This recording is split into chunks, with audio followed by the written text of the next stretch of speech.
आज का दिन एक खास दिन है, रोमांचक पल है। और जब भी ऐसा क्षण आता है तो शब्द जो है कहीं ना कहीं डूबने लगते हैं। कितने सालों से एक ही लाइन बार बार सुनाते आ रहा हूं। हमारी शास्त्रीय पद्धति में, हमारे सनातन में कहा जाता है कि अच्छी चीजों को बार बार कहना चाहिए। तो किसी रचनाकार की जो एक लाइन बहुत चुभी, शिक्षक और छात्र के रिश्ते को लेकर के उसने बड़ा सुंदर सा बिंब दिया, उदाहरण दिया, प्रोजेक्शन दिया। हल्दी लगी बेटी को मुख मां का पीला हो गया। छात्र के जीवन की सारी ऊर्जा, अभी जो आप मंच पे जिस उत्साह, जिस ओज से प्रदर्शन कर रहे थे, जिस कॉन्फिडेंस से अपना परिचय दे रहे थे, कल को ये मंच और बड़ा होगा। कल को आप, किसी बच्ची ने कहा कि हम किस जनरेशन के हैं, उस जनरेशन के बारे में क्या टिप्पणियां हैं, लेकिन वो जनरेशन जो 2000 के बाद आई है वो ग्लोबल जनरेशन की है। हम जो बच्चे यहां तैयार कर रहे हैं वो गोरखपुर, वो यूपी, वो इंडिया के लेवल पे नहीं, उनका कंपटीशन आने वाले 10 साल में विश्व के स्तर पे होगा। और निश्चित रूप से इस देश की शिक्षा प्रणाली में बहुत खामियां हैं, नहीं तो परीक्षा पे चर्चा देश के प्रधानमंत्री को नहीं करनी पड़ती।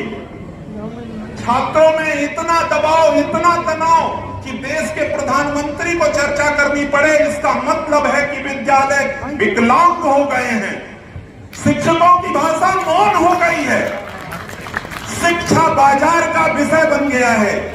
अगर ये कहना पड़ रहा है कि हमारे यहाँ की प्रतिभा के लिए माता पिता को बच्चे को अच्छे जगह पे पहुंचाने के लिए आंसू रोने पड़ रहे हैं, किसी के सहयोग, किसी के सहयोगन का सहारा लेना पड़ रहा है, तो ये देश की दुखद स्थिति है। प्रतिभा को मंच मिले, ये राष्ट्र की जिम्मेदारी है, ये देश की जिम्मेदारी है। तो स्थितियां निश्चित रूप से विकट हैं, लेकिन जब भी चुनौतियां आती हैं तो मानव जीवन और प्रस्फुटित होता है। जितनी ही कठिन चुनौती से आप गुजरोगे, निश्चित रूप से आपको मनुष्यता का एहसास होगा, प्राउड फीलिंग होगी। कुछ बच्चे अभी कह रहे थे यहां जब आए तो एक अजब सी हलचल फील हो रही थी, अंदर से एक डर का भाव आ रहा था। ये भाव जितना ही अंदर ज्यादा होता है, जब परफॉर्म करके आप आते हो तो उतना ही आत्मसंतोष होता है। तो निश्चित जानो आगे जो मंच मिलने वाला है वो बहुत शानदार मिलने वाला है। किसी मनीषा ने कहा, अगर राष्ट्र का चरित्र गढ़ना है तो अपने बच्चों में ये 5 चीजें आप इंट्रोड्यूस करा पाओ। पहला कहा विचार शक्ति। अगर शिक्षक अच्छा है, अगर शिक्षा पद्धति अच्छी है तो छात्रों में विचार लाओ, उनमें सोचने की क्षमता दो। केवल बाजार के द्वारा, केवल पत्र के द्वारा, केवल मीडिया के द्वारा जो दिखाया सुनाया जाए वही उसके विचार हो जाए, ऐसा ना हो। उसकी स्वयं की अनुभूति हो, उसकी अपने सोचने की क्षमता हो। ये शिक्षा का पहला आदर्श है जो छात्रों में आना चाहिए। कहा इसके बाद दूसरा, विनोद ले आओ। छात्रों में ऐसे ही हर्ष की भावना हो, हमेशा आपके चेहरे हंसते मुस्कुराते दिखे, जीवन में ये संगीत दिखे, और ये केवल आज ना दिखे, ये परीक्षा के दिन भी दिखे, उसके बाद भी दिखे, परिणाम आए तो उसके बाद भी दिखे। जीवन चूहों की रेस नहीं है, आप चूहों की रेस में विजेता बनने के लिए नहीं हो। कहा सर ने आत्मोत्थार्थाय, यहाँ इस संस्कृति ने इतने बड़े मापदंड बनाए हुए हैं कि जीवन कहां तक पहुंचेगा। तो ये दूसरा स्टेप है, आपके अंदर विनोद की भावना हमेशा बनी रहे, जॉयफुल रहे। आप कोई भी मिले आपसे तो उसके चेहरे का रंग फीका ना हो। अक्सर पढ़ाते हुए बताता हूं कि अनसैचुरेशन टेस्ट जो होता है, ये जान लो, समाज में भी लोग जो है सैचुरेशन और अनसैचुरेशन का टेस्ट कराते हैं। किसी से मिलो और तुम्हारे चेहरे की रंग फीकी हो जाए तो दूर हो जाओ, वो व्यक्ति अनसैचुरेटेड है, अभी उसके जीवन की तृप्ति नहीं आई है। दुर्भाग्य से हमारे शिक्षक अनसैचुरेटेड होते जा रहे हैं। आज पूरे देश के स्तर पर अगर जो है हम शिक्षा की व्यवस्था को देखें तो ये सबसे बड़ी समस्या है। शिक्षक खुद अपने लिए चिंतित है कि मेरी कार कब आएगी, मैं BMW से कब चलूंगा, मेरी फॉलोइंग कब होगी। हमारे शिक्षा का आदर्श ये नहीं था। हमारे शिक्षा का आदर्श था, शिकागो में जो खड़ा हुआ उसने कहा कि कोई मूक जो सही से बोल नहीं पाता था, उस परमहंस की वाणी में बोल रहा हूं। तो हमारे यहाँ गुरु और शिष्य की ये परंपरा है, ये भाव है। तो दो कैरेक्टर हो गए, विचार और विवेक। तीसरा कहा इसके बाद विश्वास हो, आपके अंदर विश्वास हो, मुझे करना है। तो ये छोटी मोटी परीक्षाएं तो ऐसे ही हो जाएंगी। ये बायोलॉजी का पेपर तो समर्थक को याद करके हो जाएगा। सच मुस्कुराहट ही जो है, नाम आपने कुछ नहीं दिया हो, वो डायग्राम बन जाएंगे, वो जीवन इधर उधर हो जाएंगे। वो फिजिकल का सवाल भी असेंसर को याद करके हो जाएगा। प्रेशर बढ़ेगा तो हेनरी लॉ से सॉल्वेबिलिटी बढ़ ही जाएगी।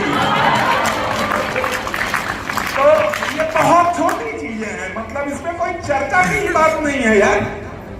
जो जिससे गुजरे हैं, भले ही ये पढ़ा के शब्दों में हम क्लास में बातें ही किया करते रहे हो, तब भी क्लास में बैठे थे। वो बैठना ही जो है विजय रंजन की तरह का कॉन्फिडेंस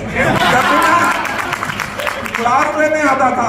हम लोग की जनरेशन थोड़ी पीछे की थी। हमारी सरस्वती शिशु मंदिर वाली परंपरा, उसमें जो है टीचर जो है चाहता है कि बच्चा बस रोबोटिक हो, सामने बैठा है तो बिल्कुल दाएं बाएं नजर नहीं। अगर दाएं बाएं नजर गई तो उसकी नजर फिर कुछ दिनों तक उठने लायक नहीं। तो जब भी क्लास में आता था तो देखता था इस बच्चे का चेहरा हमेशा हंसता मुस्कुराता हुआ। ये अगली जनरेशन के लिए हमें चाहिए, जिस परिपाटी में हमको आगे जाना है, ग्लोबल लेवल पे जहां जिन मंचों पर हमको जाना है, वहां ये परिपाटी चाहिए। तो ये तीनों कैरेक्टर आप में इनबिल्ट हो। चौथा कैरेक्टर विवेक। जब विचार शक्ति आ जाती है तब आपके अंदर विवेक भी आना चाहिए, क्या सही है और क्या गलत है। नेचर में, प्रकृति में कुछ भी सही और गलत नहीं होता, बस स्थान, समय, देश, काल और परिस्थितियों को देख करके ये निर्णय लेने की क्षमता होती है। तो आप में ये विवेक आए, विजडम आए। और अंतिम, हमारी सभ्यता जहां तक जाती है, जहां सारी सभ्यताएं रुक जाती हैं, वो कहता है जब इतनी क्षमता हो जाएगी तो दुनिया तुम्हारे चरणों पे होगी, तो अपने अंदर वैराग्य लेते आना। ये आखिरी कैरेक्टर है, वैरागी बन जाना, अपने कर्तव्य से केवल जो है जीवन को चलाना, कि ये सब कुछ जो है मेरी ड्यूटी है। ये बच्चे हैं तो ये मेरी जिम्मेदारी है।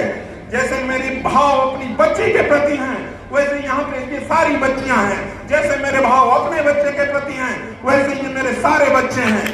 जैसे मेरे कभी सपने रहे होंगे, वैसे इन सारी आंखों के सपने हमारे सपने हैं। और स्टार की परिणत ही इन्हीं भावों से हुई थी। डॉक्टर राहुल राय ने 25 वर्ष पहले जो सपने देखे थे, उसकी परिणत में हम लगातार कुछ न कुछ जोड़ते जा रहे हैं। बाजारवाद का प्रभाव है तो निश्चित रूप से सारी चीजें दिखती नहीं है। दूध आप आज पी रहे हो, कसरत आज कर रहे हो, तो परिणाम बाद में दिखेगा। तो हमारे प्रयासों को आप बाद में देख पाओगे।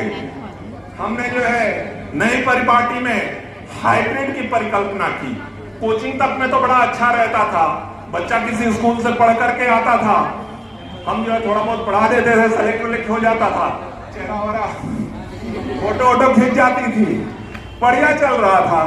धीरे धीरे 10 साल का हम लोगों ने विद्यालयी शिक्षा का पतन देखा है। 2000 से 2010 के स्कूलों की स्थिति और 10 के बाद के स्कूलों की स्थिति में बहुत अंतर आ गया। हमारे पास जो छात्र आने लगे 12th पास आउट, उनके पास कंपटीशन की तैयारी का बेसिक नॉलेज खत्म होने लगा।